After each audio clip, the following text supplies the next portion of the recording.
Okay. PK's List. Okay, PK's List. Harsh realities.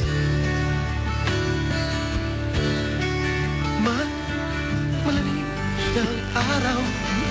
Parang gano'n. River Maya. Nakita dahil sa'yo. Parang yun nga yan. Fred Aguilar ba yan? Oo. River Maya. Huwag mo nang ipilit. Huwag mo nang pilitin. Lumapit. Okay. Basta ka. Katotohanan. Lahat ng first time, nakakaabala po kami sa kwento. Naiintindihan ho namin, nagkukumustahan kayo, pero nagpuprograma po kami. Joke lang.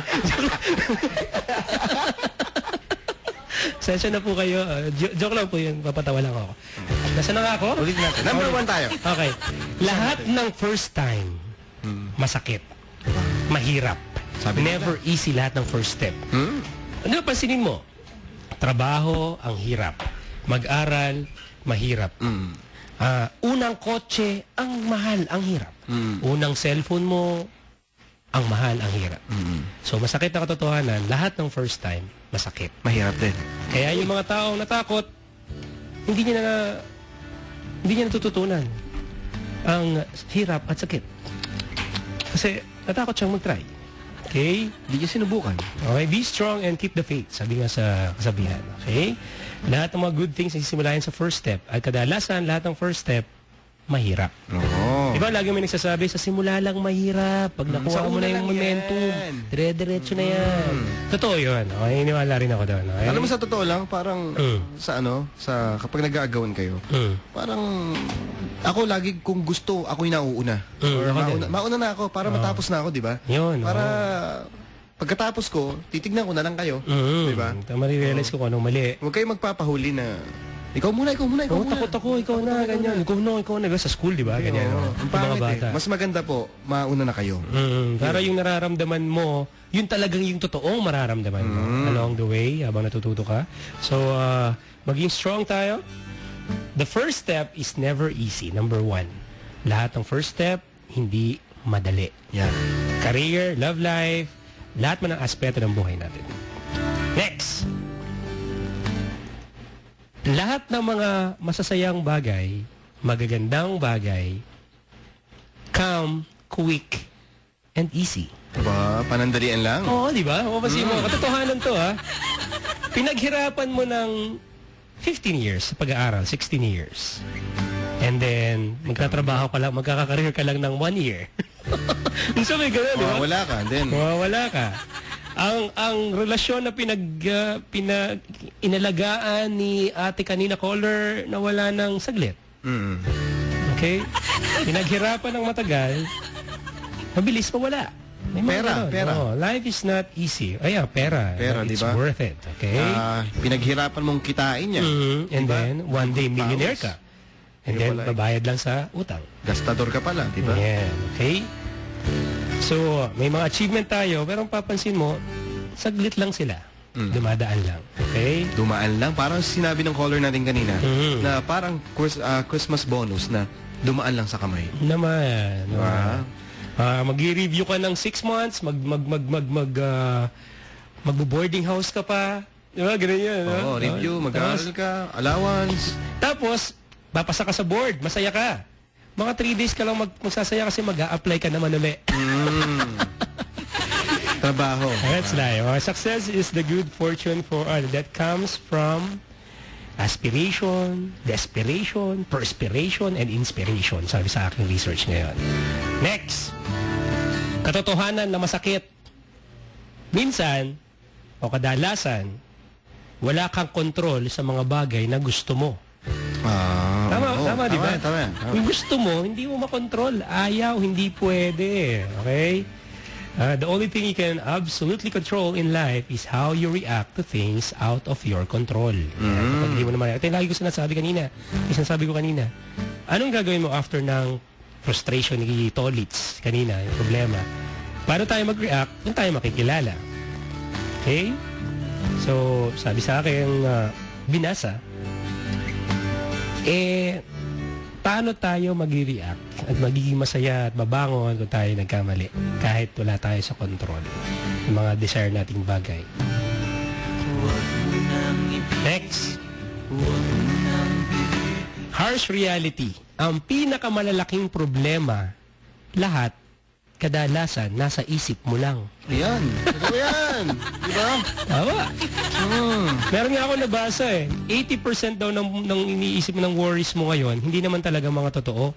Yung mga 20% hindi pa dumarating. Wala naman talagang worries. Wala ka lang faith. Napahirapan mo yung sarili mo. Yan. Diba? Ang unang cause ng unhappiness at pagkatalo ay yun daw pag-iisip. Maling pag-iisip. Okay? Happiness and success really comes down to two elements. The way you think and the way you act based upon your thoughts.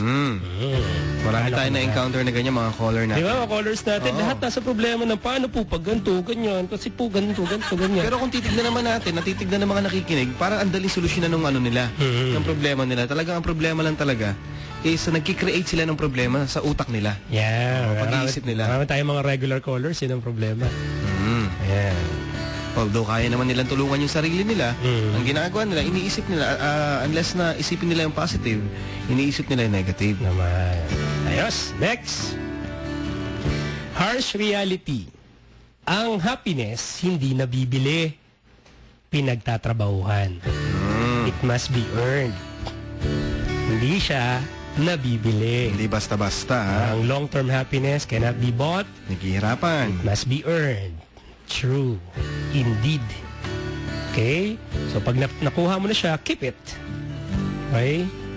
Enjoy mo pag may pera ka, okay yan. Pero I'm sure hindi ka rin magiging masaya kapag wala kang personal relationship. Correct. Okay? Family first. Lagi natin sinasabi yan.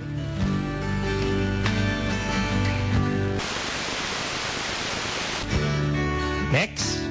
Ito yung caller natin kanina. Pumunta kay nanay, hindi sinuportahan. Sabi sa harsh reality next number. Not everyone will support you. Tama, di ba? Yung best friend mo, tinalikuran ka. Yung pinagsabihan mo ng problema, tinalikuran ka. Yung nanay mo, hindi naniwala sa'yo.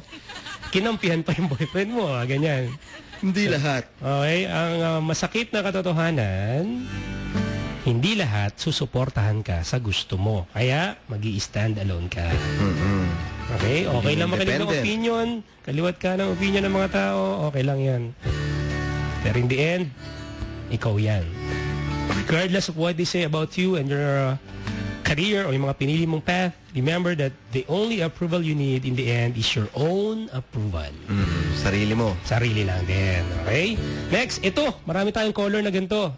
Harsh reality. May mga tao na mas okay kapag wala sa buhay mo, pero gusto mo sila. Okay, para si caller kanina, papakasalan siya ng boyfriend niya, nagkaroon ng anak sa iba.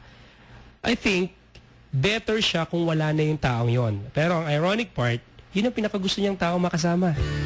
Diba marami tayong caller na ganyan? Marami tayong mga sitwasyon na naririnig na ganyan. You are better off without some people you care about. Yun ang katotohanan. Okay? Gusto mo siya makasama, hindi nga pwede. Wala eh. O kaya Pwede. gusto mo sa trabaho mo, yan talaga ang gusto mo, kaya lang, wala kang fulfillment. Hindi ka nag-grow. Wala eh. Wala. Next. Yung sabi mo kanina, you cannot have happiness without sadness. Totoo yan. No, totoo yan. Hindi ka magkakaroon ng parang dito ng... kung hindi ka magdadaan sa... Tawag dito. Kung di ka magdadaan sa challenges, trials, or masasaktan ka muna, di ba? Yung kaligayahan pala, yun. Hindi ka magiging maligaya hanggat hindi mo na raranasan or napapagdaanan yung masaktan ka. Tama. Diba? Sabi nga sa kasabihan, yung Trials. gold daw, bago maging gold, dumaan muna sa matinding apoy. Inubog muna yan. Yan. So, there's no such thing as one-sided coin in life.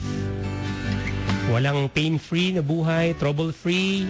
Sabi ni Lord, hindi ko naman tatanggalin yung mga problema mo eh. Palalakasin ko lang yung puso mo. Yan. Challenges yung mga Life problema. is a series of highs and lows. Siyempre. Yan nga yung adventure ng buhay. Kaya kung may sadness ngayon, sabi ng kaibigan ko, okay lang yan, Kiko, malapit na kasi. Iyan. Yun. di ba? Okay lang yan. Malapit na kasing matapos. Kaya pinakamahirap na. Sarap.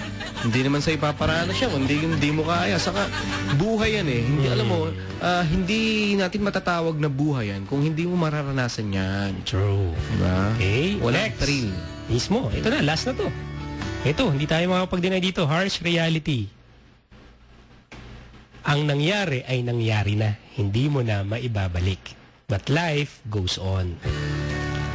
Sabi mo rin kanina yan. Hanggang ngayon, nakakulong ka pa rin doon sa hiwalayan nyo ng boyfriend mo. O kaya, galing ka sa broken family, sinisisi mo pa rin hanggang ngayon. Walang nangyari sa buhay mo. Oh. Life goes on. Kahit ano pa yung nakaraan natin. Harsh yan eh. O, malungkot talaga. Wala kang tatay lumaki, wala kang nanay. Kaya hindi ka nakapag-aral, hindi ka gwapo, hindi ka maganda. Di ba? Hindi ka magaling. Mataba po ako. Ano po eh, wala pong barrier sa akin. Papaki ko. What is done is done. Okay, but life goes on. Walang balikan. Okay lang yun. Maybe not today. Forward. Sabi nga ng kaibigan ko, bad day pero hindi bad life. May mga ganun pagkakataon. Kasi minsan yung ibang tao, alam mo, naiinis na sila sa buhay. Tama. Wag po natin kainisan yung buhay kasi ang buhay ay maganda. Diba? Iniwan ng asawa hanggang ngayon, yun pa rin ang dala-dala. Mainis po tayo sa sa sitwasyon, diba? Sa mga pangyayari. Yan. Pero yung buhay maganda yan. Ang pagmamahal, maganda yan. Full of challenges and surprises, diba? Okay, ito po yung mga harsh realities ka barangay. Hintay pa rin namin yung mga sagot niya sa next yan sa barangay. Matsakit na katotohanan. Papakiko, lagyan ng space, message.